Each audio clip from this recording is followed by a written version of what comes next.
This episode of The History Guy is brought to you by Geology, powered by facts, not fads. If I were to ask you, what is the historical significance of the date April 30th in U.S. history, you might struggle. But if you lived in the United States in 1889, you would have had a guess at the answer, because that day Americans from coast to coast and all points in between joined in a national celebration the likes of which had never been seen before.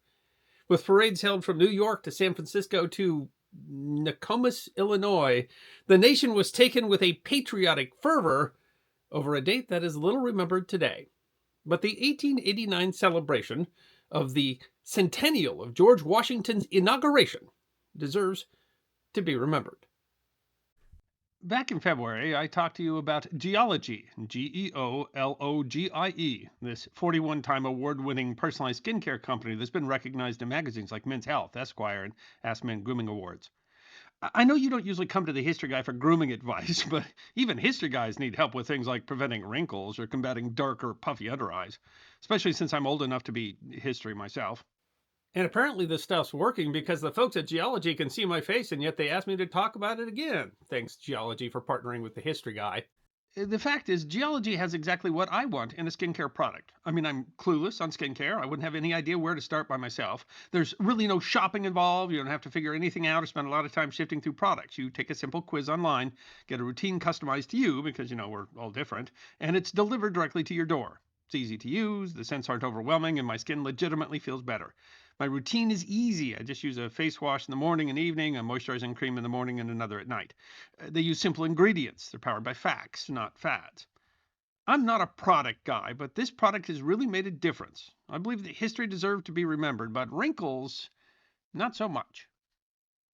So what are you waiting for? See why Geology's gotten more than 10,000 five-star reviews. Go to geolog.ie/historyguy70 and get 70% off your custom skincare starter set.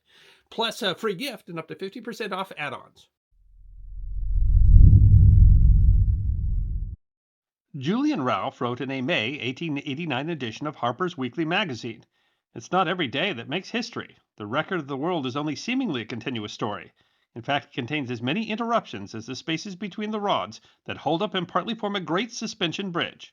3 days that will appear in history came together in New York on Monday, Tuesday, and Wednesday, the 29th and 30th of April and 1st of May.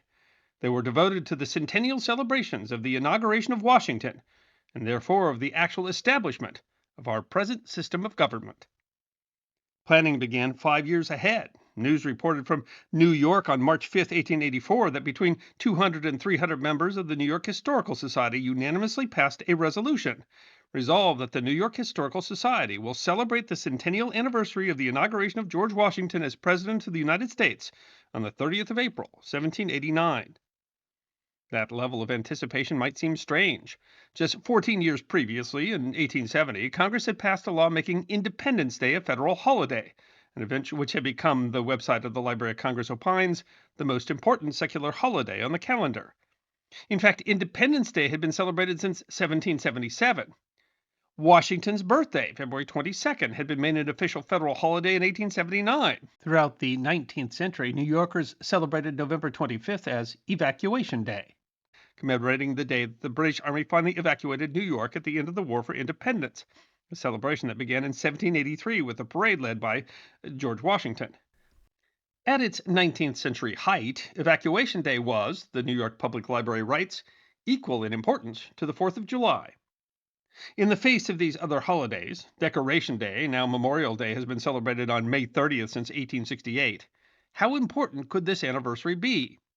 It wasn't the first to be held. The Society noted that the Society had celebrated a semi-centennial celebration in 1839, upon which occasion an oration was delivered by John Quincy Adams. But despite the other holidays, and despite that the 1839 celebration, an oration by an aged former president, although the Buffalo Advertiser reported was replete with beautiful imagery, was somewhat muted, the Society saw the 1889 celebration as being of particular importance. The resolution continued. Resolve that the matter be referred to the Executive Committee to take such action as may be necessary and expedient, and in due time report a plan to carry out the purposes of the Society in a manner suitable to the occasion. The commemoration of the most important event in the history of the city, state, and nation. It was a bold statement and an interesting challenge for the society, although they noted that the Chamber of Commerce would also take steps to celebrate the anniversary. New York was, of course, the fitting location for the celebration. The U.S. Constitution had been written in 1787 and by 1788 had been ratified by two-thirds of the state legislatures. But the Constitution didn't actually take effect until March 4th, 1789, when the first Congress elected under the Constitution was seated. And at the time, the seat of government was New York City's Federal Hall. What was at the time called Old City Hall had been the home of the Congress under the Articles of Confederation since 1785. And eager to remain the nation's capital, the city had offered to give over the entire building to the new Congress and raise some $65,000 of city and private investment to renovate the hall. Renamed Federal Hall, the building was the first official seat of the U.S. government. Work hadn't yet begun on the new proposed Capital District in Maryland. While the new government was to begin on March 4th, when the House and Senate met that day, not enough members had yet arrived in New York to establish a quorum in either chamber. As the Constitution required that the Congress count and certify the results of the Electoral College, the new president and vice president, George Washington and John Adams, could not yet be seated.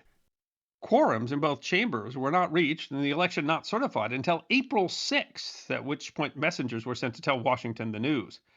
The message didn't arrive until April 14th. Receiving triumphal welcome in every city along the way, Washington didn't reach New York until April 23rd. The website of the U.S. National Archives explains on April 25th, Congress adopted the Joint Committee's recommendation that the inaugural ceremonies be held the following Thursday, April 30th, and that the oath of office be administered to the President in the Representatives' Chamber. The final report of the committee slightly revised this plan with its recommendation that the oath be administered in the outer gallery adjoining the Senate chamber, to the end that the oath of office may be administered to the President in the most public manner, and that the greatest number of people in the United States, and without distinction, may witness the solemnity. Washington took the oath of office at approximately 1 p.m. in front of a crowd estimated to have been some 10,000. Certainly it was a date of note. It was the beginning of the U.S. executive branch. There had been no such branch under the Articles of Confederation, and the President in Congress assembled had very different authority than the U.S. President under the Constitution. Of course, even today, a presidential inauguration is a large ceremony. It was also unique. Not just the latest date on the calendar in which a newly elected president had been inaugurated in the United States, but as it turns out, and likely more important to the New York State Historical Society in 1889, it was the only U.S. presidential inauguration to be held in New York City. The U.S. capital moved to Philadelphia in 1790. But while New York had a particular reason to celebrate, the celebration wouldn't be limited to that city. The New York Times reported that at the 109th meeting of the U.S. Chamber of Commerce in 1886, a committee was appointed to arrange for a national celebration and called upon not just the mayor and municipality of New York to financially support the preparations, but also Congress, and asking for further cooperation of the governors of the various states. Congress was apparently listening, as in June Congress created a joint special committee consisting of 3 senators and 5 representatives, whose duty it shall be to consider in what manner the anniversary shall be celebrated. Already the celebration was shaping up. The website of Washington's Mount Vernon writes that compared with the scale of the celebrations being planned by the committee, the festivals that took place in 1789 when Washington took the oath of office at Federal Hall would have seemed quite small in comparison. The plans were extensive. In 1887, the Lawrence, Kansas Daily Journal reported, "A meeting of the citizens of New York will be held on Thursday to take preliminary steps looking to the Centennial celebration in 1889 of the inauguration of George Washington as first president of the United States. The call for meeting embraces over 100 names of the most prominent citizens of New York, and it is proposed to make this celebration the grandest of all the centennial events which have occurred. It will be national in character." In February 1888, the committee sent draft legislation to the New York legislature to make the day a state holiday. The New York Sun reported in April that the New York State legislature took up a bill to make an appropriation to support the celebration. Tongue-in-cheek, Representative Nicholas O'Connor suggested that if the legislature would pass the bill, they would be invited and could have all the cake and ice cream that they might want. After the November election of President Benjamin Harrison, the suggestion was that President Harrison and Vice President Morton make the same journey from Philadelphia to New York that Washington took 100 years ago, and places along the proposed route are preparing for the celebration. After marching through Trenton, New Jersey, General Harrison and his cabinet will embark at Elizabethport, as Washington did on April 23, 1789, and be conveyed to the foot of Wall Street, New York, passing on the way a fleet of war vessels. A A special salute of 21 guns will be given to the American flag at 12 o'clock noon from the ships of war of every nationality in New York Harbor and from the batteries of Castle William and Forts Hamilton and Wadsworth. Harrison's son Russell met with the planning committee and told the Associated Press that his father would lend all aid in his power to make the celebration successful. At Harrison's suggestion, an act of Congress made the day a national holiday. Two parades were planned, one military and one industrial. The New York City Voice reported that the parade will include former officers, sailors, and Marines of the United States Navy, and also uniformed detachments from the yacht crews. The Voice also reported that there would be a ball at the Opera House for which 3,000 invitations have been issued, followed by a banquet in which the president and his cabinet and 1,200 other distinguished persons will attend. That would conclude the celebration. The Brooklyn Times-Union added that formal literary exercises will take place on the steps of the Sub-Treasury, including a poem by the venerable Quaker poet John Greenleaf Whittier and an oration by Chauncey M. Depew. In addition, during the month of April, there would be an exhibition of historical portraits in the Metropolitan Opera House and a memorial exhibition of Washington relics, including the chair that stood in Federal Hall, which Washington occupied as first president, and the Bible used at his inauguration. Businessman William Rhinelander Stewart raised $2,765 from his friends to install a temporary large triumphal arch over Fifth Avenue at Washington Square. The wood and plaster arch made such an impression that plans were made for a permanent version. Designed by architect Stanford White, the permanent version was installed in 1892 in Washington Square Park in Greenwich Village. Many religious services would be held all over the city. In December, a group of 50 clergy met in Brooklyn to arrange for religious services in connection with the celebration. The Voice indicated that the sum of $175,000 is to be expended on the two-day celebration. Planning also went on elsewhere. On January 22, 1889, the Chicago Union League Club unanimously adopted a resolution that the club should celebrate, in a manner befitting so great an occasion, the 100th anniversary of the inaugural year of the United States of America. In a report the committee published later entitled The Nation's Birthday, they wrote, "This was the first step in the work which culminated in the celebration of the Washington Centennial throughout the West and South, almost throughout the nation." The Ironton, Missouri Register reported on the plan for Missouri's contribution to the celebration in New York City, where the members of the Missouri Commission communicated to the governor that to make a credible showing in the parade, the state should have a military representation of not less than 100 well-drilled men. The cost of such a showing was estimated at $10,000. When the event came, it didn't disappoint. Washington's Mount Vernon explains that New York City had never seen anything like it. 3 days of parades, fireworks, receptions, concerts, and thousands upon thousands of participants and spectators came together for the celebration of the inauguration of President Washington 100 years earlier. Harper's Weekly wrote that the great celebration was in every way successful. The sun shone, the air was cool and inspiring, the city was unwontedly decorated. The immense throngs of people were characteristically good-humored. The military and industrial processions were brilliant. The speeches were all admirable. The naval parade was especially impressive. Washington's Mount Vernon notes that in 1789 the United States had no navy, so the scene in New York Harbor 100 years later was an impressive tribute to the growing sea power of the nation. The Baltimore Sun wrote that the sight of hundreds of vessels of all kinds was one that will long be remembered by the thousands of people who lined the docks and housetops along the riverfront of the Hudson. Columnist Julian Rudolph wrote in Harper's Weekly that our second president, John Adams, should have been there to appreciate, as he never did in his lifetime, the full import of his own true American sentiment that the best way to express patriotism was with noise. For with 1,000 boats blowing their whistles, with 20 ships of war and revenue service firing their guns, and with 70,000 people throwing up mighty cheers, to be thrown back by the cheers of hundreds of thousands of others in a crowded city, there was noise enough to express a patriotism even as grand as is our own. But that was only part of what was going on. In Chicago, Francis Glessner, a member of a prominent city family, wrote, "Tuesday was the centennial celebration of Washington's inauguration. The city was gay with bunting. Fireworks were displayed at different places, and the immense crowd on the lakeshore was unruly, and many people were reported hurt. A regiment passed by here in the morning."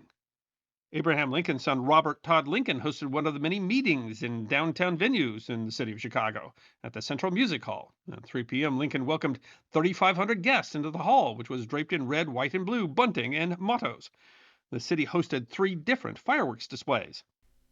And it wasn't just large cities. The Baltimore Sun reported that the Centennial was a big day in Chestertown, Maryland.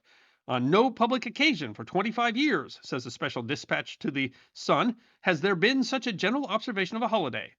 Whereas the town of Cumberland, the streets were thronged with people brought by excursion trains from points east and west on the Baltimore and Ohio Railroad. A parade was held that was over a mile in length, and in the evening there was a fine display of fireworks from the hills surrounding the city, and the effect was very beautiful. At other places around the state, the Sun reported salutes from cannons were fired, and many buildings were decorated with flags.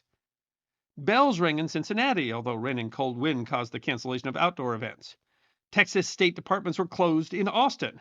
The parade in San Francisco included between 10 and 12,000 men. Immense crowds attended events in Milwaukee. Sadly, mud in the streets from days of rain canceled the parade in Denver. The St. Louis Post-Dispatch reported the greatest parade ever known in the history of St. Louis, in which every element of the city's population participated, every faction, every section united at least one time in the history of St. Louis. They also listed celebrations across Missouri and Illinois. The tiny south-central Illinois town of Nokomis held a street parade in which the secret societies participated.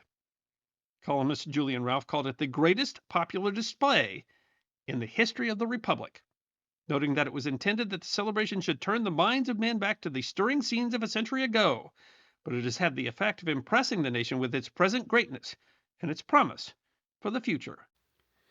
It's not as if we forgot the event. According to the United Press, New York's 1989 celebration of the bicentennial of Washington's inauguration attracted some 2 million people, included a presidential ball, a parade, 13 Navy and Coast Guard ships, fireworks, and a marathon. Cost some $9 million.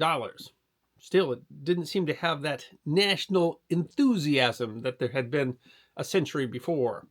Maybe in 1889, Americans were just more optimistic about the future, as the tarnish hadn't quite shown yet on the Gilded Age, or maybe they appreciated more that our form of government had lasted 100 years, since many of them would have been around to see 2 decades earlier when it almost didn't.